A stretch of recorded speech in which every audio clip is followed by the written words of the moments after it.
On this episode of the PokerUpdate.com Weekly Burn and Turn, we talk about reality television and how that relates to poker players. One of them is going to be on Survivor. Then we've got 5 of the worst jobs to have in a poker room. We've got Annette Oberstadt. This is something everyone's talking about in the poker world. Signed a deal with the Sands Poker Room at the Venetian. You'll see what we got to say. Then Ari Engel wins the main event of the Aussie Millions. Definitely something you want to tune into. And plus, Name That Pro right after this.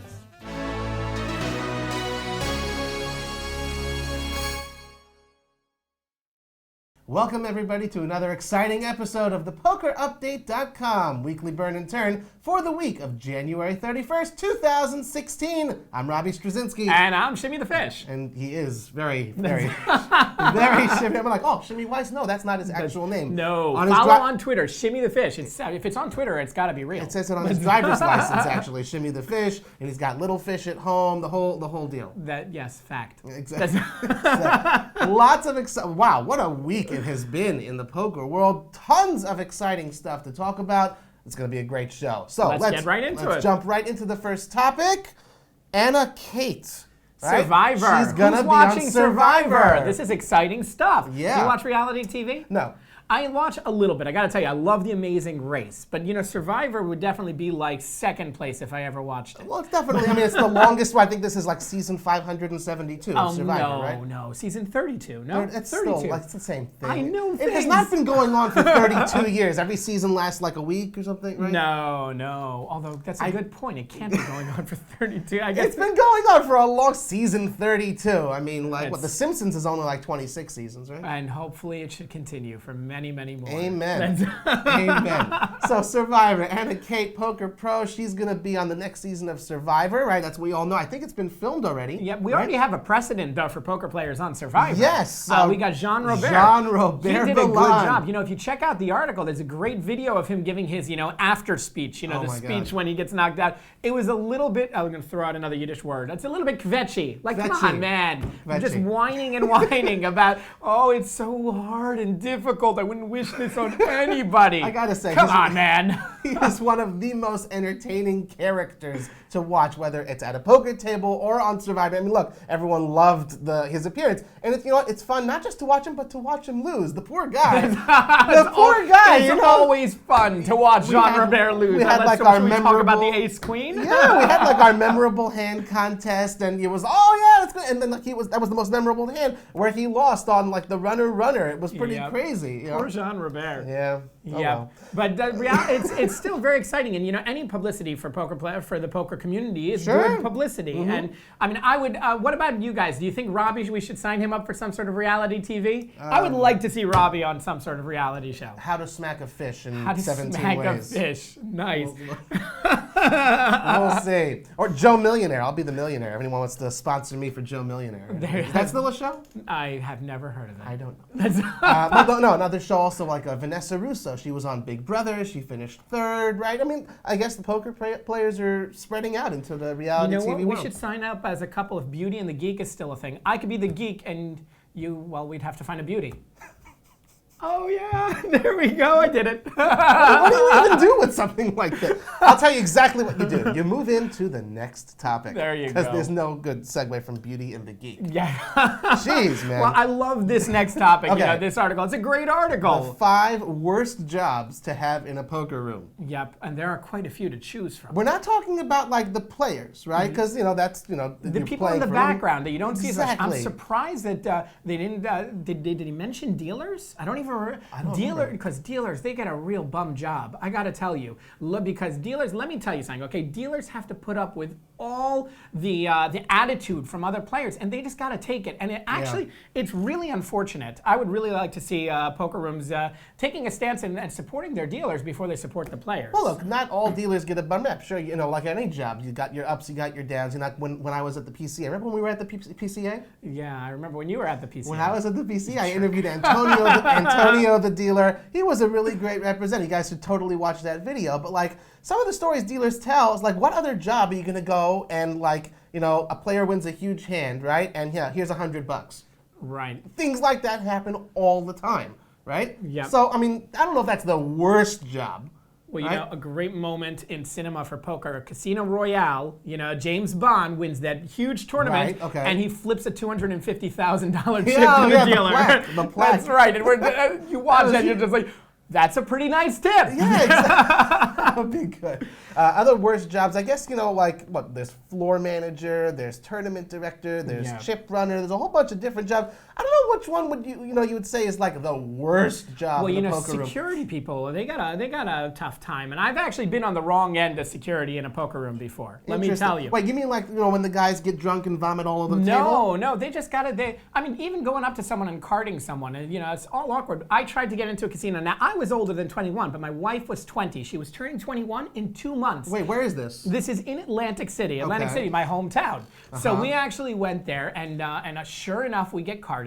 And I turned to Miriam and I said, pretend you don't speak English. I'll handle it.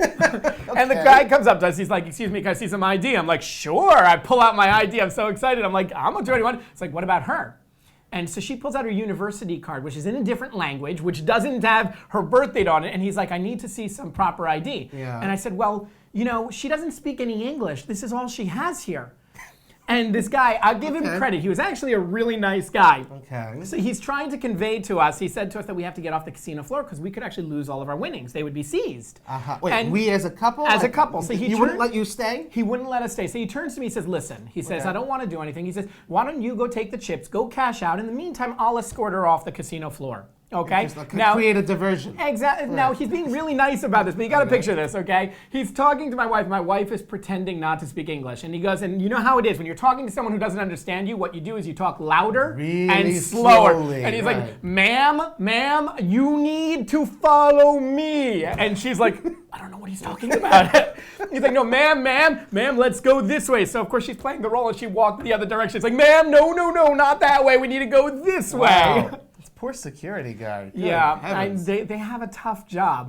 Yeah, but I mean, look, dealing with living in Atlantic City, you get to run into things like this often. And you know what Atlantic City is famous for, by the way? Casinos, obviously. No, Atlantic City is actually most famous for, let's see how many people knew this, the Monopoly board. Oh, right, of course. Monopoly is named after, all the street names are streets in like Atlantic City. Baltic and all of them. Ventnor, right? And you know, a bit of trivia, one of those streets is actually misspelled. Do you know which one it is? Boardwalk seems to be spelled correctly. Well, that was a good guess, but no. Marvin Gardens. Marvin Gardens, they thought it was the name Marvin. It's actually a combination of Margate and Ventnor, which is neighboring cities. Interesting. You know, we should totally play a game of Monopoly one time. I gotta tell you, okay? Kick your ass. Robbie talks big because you know he thinks he's great at poker. But the second we step out of that role and we go into something else, I would crush you in Monopoly. Yeah, I would take it. Bring it on. I'm not the one with the Twitter You handle, know what? The Fish. You know what? Bring it on. Let's play. Okay. Let's do it. Let's go. Whee! I got all the money! I hate you so much right now. You suck, man. You suck. I'm sorry. Yeah. You absolutely suck. I suck, but I'm the one with the money, buddy. Yeah, you'd roll snake eyes 6 times in a row. Yeah. Oh, I know. Look, you know what? I think this is actually even enough money to sponsor a Poker Pro. You know what? This is the last time Robbie and I play any sort of game together. Yeah, because he doesn't have any money left. That's why. You know what? We're going to take this money and sponsor a Poker Pro, but one Poker Pro that we can't sponsor is Annette Oberstad. She is already sponsored. Look, that's the way she gets his bankroll. Anyway, Annette Oberstad, big news. Everyone's talking about it in the poker world.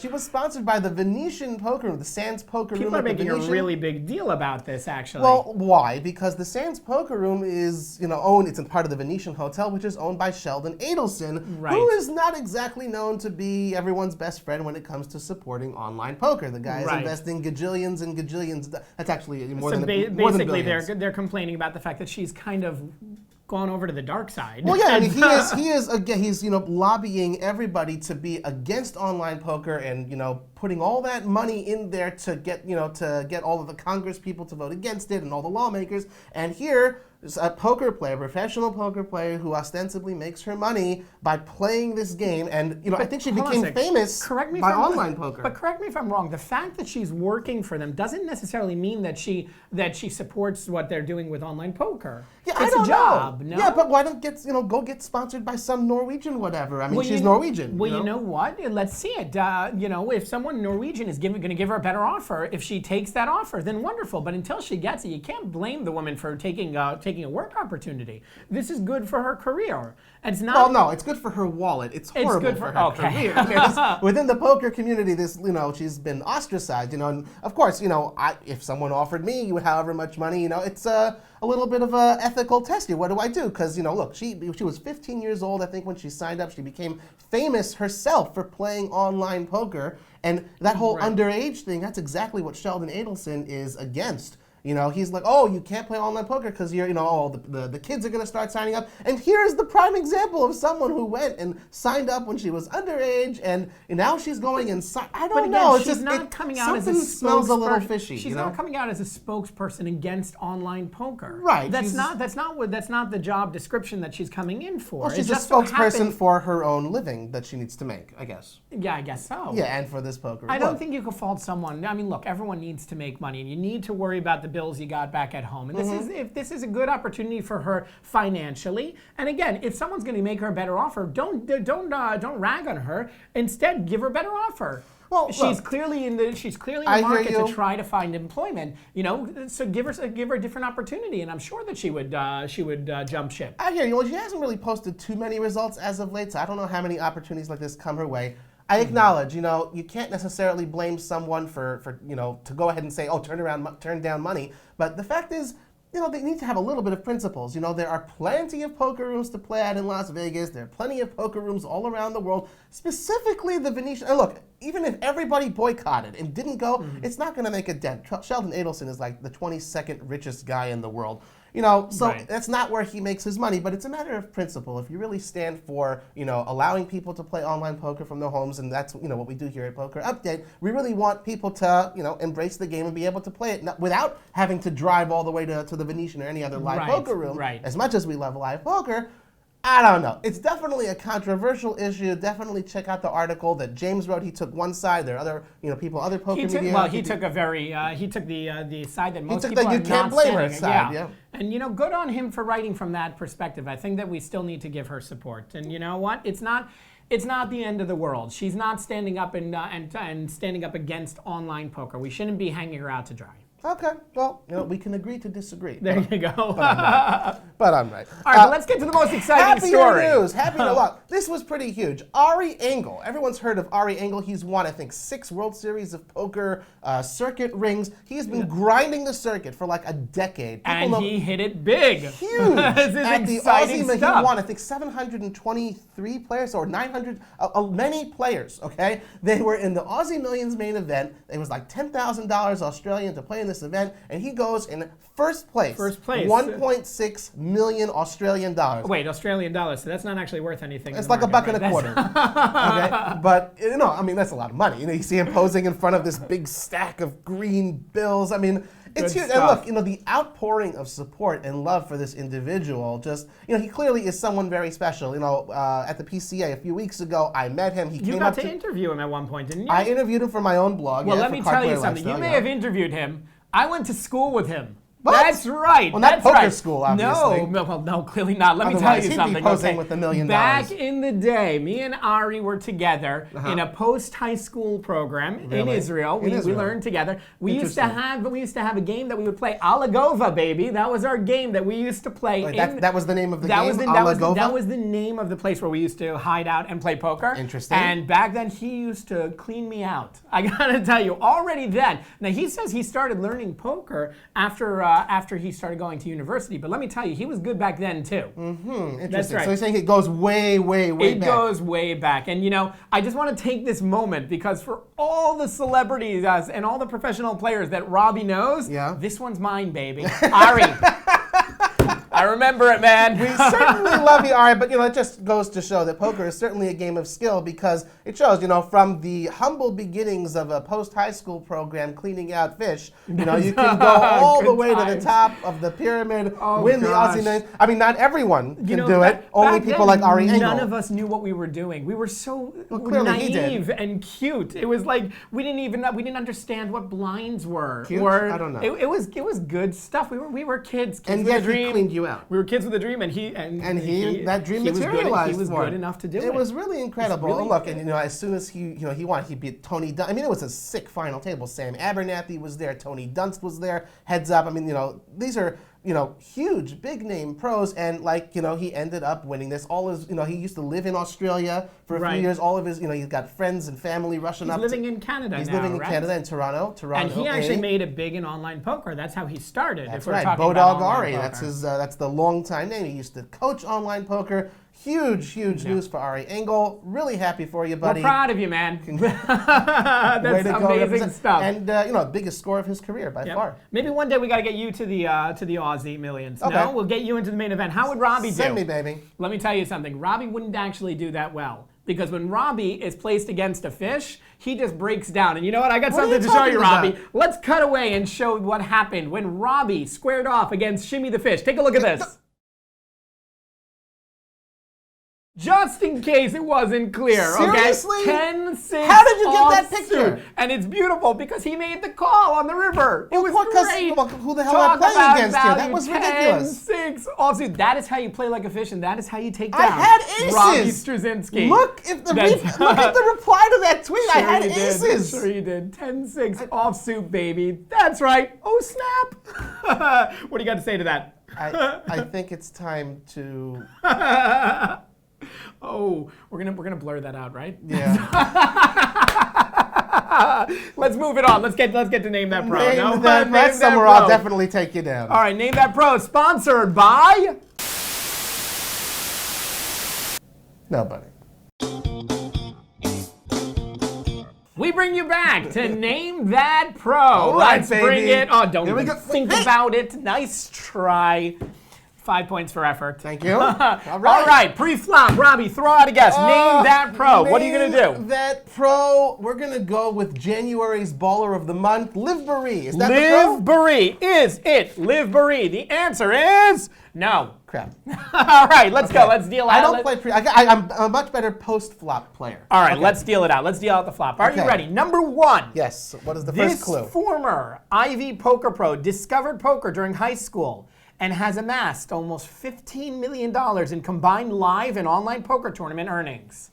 Ivy League pro. That doesn't mean not Phil Ivy. Ivy. Right, exactly. That doesn't mean he's a Phil Ivy. I'm pretty sure that's talking about a university, right? $15 million in live and online. Let's go with Eric Seidel. Eric Seidel. Are you serious, man? I think he was, right? Dude, Eric Seidel was the first name that pro we ever did. We're not going to do doubles. Oh, shit. No. Nice try. Good effort. Okay. I think he was an Ivy League pro. You got to remember, you should be taking notes. You know, this is why you take notes in poker. Yes. You got to remember. I think I'm going to get this on the turn. Okay. On the turn, number two. Okay, clue 2. This pro has been referred to as the silent assassin at the poker table. Oh, I actually know this. Oh, shoot. Here we go. Oh, come on. Patrick Antonius. Oh. Right? No. Oh, snap. That's right. Wait, that is his name. I was literally ready to throw away the clipboard. I was so sure you got it. That's No, he doesn't talk. He's silent. Patrick Antonius just sits there and looks good the whole time. I hear where you're coming from, but no. Crap. No, nice try. Okay, but it's a he. Possibly. Okay. Okay. All right, here we go. The river. I'm going to get it on the river. Last chance. Last chance. Here we go. So it's okay. Here we go. It's a long clue. You ready? I'm ready. In January, this player finished runner-up in $200,000 no-limit event of the Triton Super High Roller Series at the WPT National in the Philippines. He earned over $2.3 million for his runner-up finish, the largest single score of his poker career. That's a lot of information. And I don't know. Oh my gosh, hold on. Clock, wait, give me a. I'm gonna throw in the time chip here. Hold on. Shot clock is up. Can we get a countdown? Oh boy. It's not just Shimi and Shira that miss. Oh. How long do I have? Tick tock, tick tock. I have a feeling Robbie's going out. It's not. Aaron Jones. Do you want some help? Yeah, I guess I missed it. Okay, you were watching the Aussie Millions, right? He did a great job there as well. At least I think he did. It'd be awkward if I was wrong. Well, it wasn't already. I don't know. I blank. Okay. I don't know. So what's your? Oh, he mucks his cards. Oh no, Robbie, how the mighty have fallen. The answer is David Peters. Who? David Peters. Oh, David Peters. Robbie didn't know someone. He did do well. Like, Yeah, no, he's actually. he finished like second in the super high roller. This, in you know, Aussie I Millions. love this guy. This guy my has. God. That's I'm sorry, right. David. He's finished second in the super high roller. It was actually a really, really great finish for him. He plays every range of buy-in. I love that about this guy. What do you mean? Well, there was like $250,000. No, high roller, right. yeah. But he'll also play $500 buy-ins. Like he's not No afraid. kidding, He'll take really? the stakes down. He'll take them Wow. up. He just enjoys the tournament game. Definitely a pro worth knowing. Absolutely. Oh, Robbie. Especially if you want. Oh man. It's all right though. You know, it's okay. Losing is okay. We have some great prizes backstage as a consolation prize. Wait, like Monopoly prizes? Because I already won all of those. Shut up.